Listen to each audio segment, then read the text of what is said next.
This one, cable protector. Parang puro gamit siya sa cellphone, guys.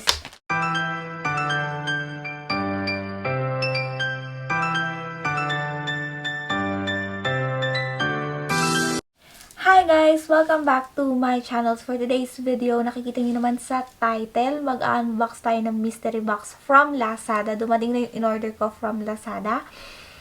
At actually, nakakalungkot kasi sabi nila mystery box. Pero yung dumating sa akin, it's not box. Hindi siya yung box na square na in-expect ko.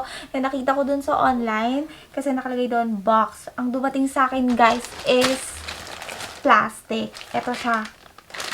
Siguro, nagtitipid sila kasi 99 pesos lang to. Pero, di ba dapat yung mystery box is dapat box. Pero, this one is plastic. Oh my God, ang dami na talagang plastic sa mundo.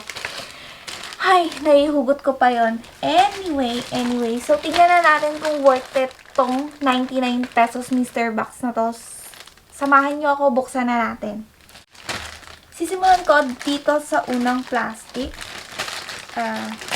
Kung ano yung laman.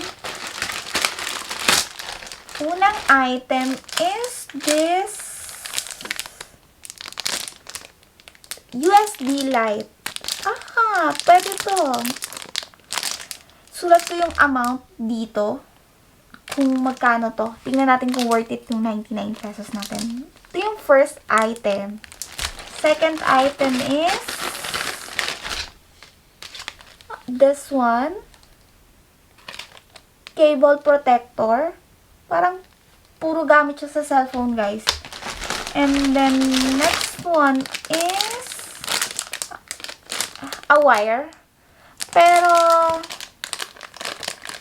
yung wire niya is para sa Samsung iPhone user ako, guys. So, hindi siya magagamit, pero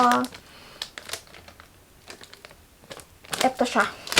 Next is last items. Phone holder. So, pwede ko siyang ilagay ngayon dito sa phone ko. And the pinaka-last item is, also a phone holder. Not bad. So, ito yung mga nakuha ko.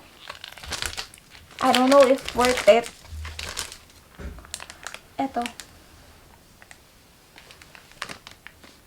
Sa halagang 99 pesos. Tingin nyo ba worth it to? Comment down below kung okay ba sa inyo. Pero medyo na-disappointed ako. Kasi parang una sa lahat, hindi siya naka-box. Sana hindi na lang nila tinawag na mystery box. Mystery plastic na lang, diba? Tapos, I don't know kung magkano itong mga to.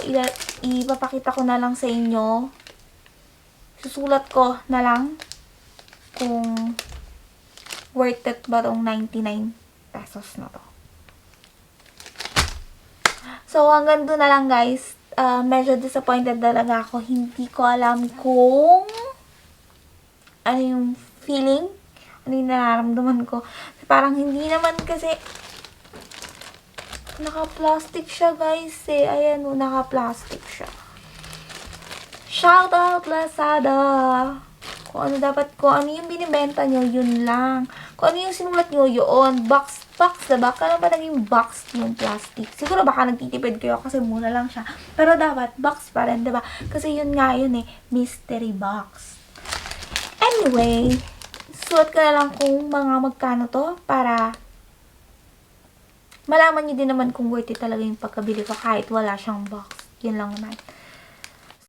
So, i-end ko na tong video na to. Don't forget to like and subscribe and hit the notification bell para updated kayo sa aking mga next video. Bye!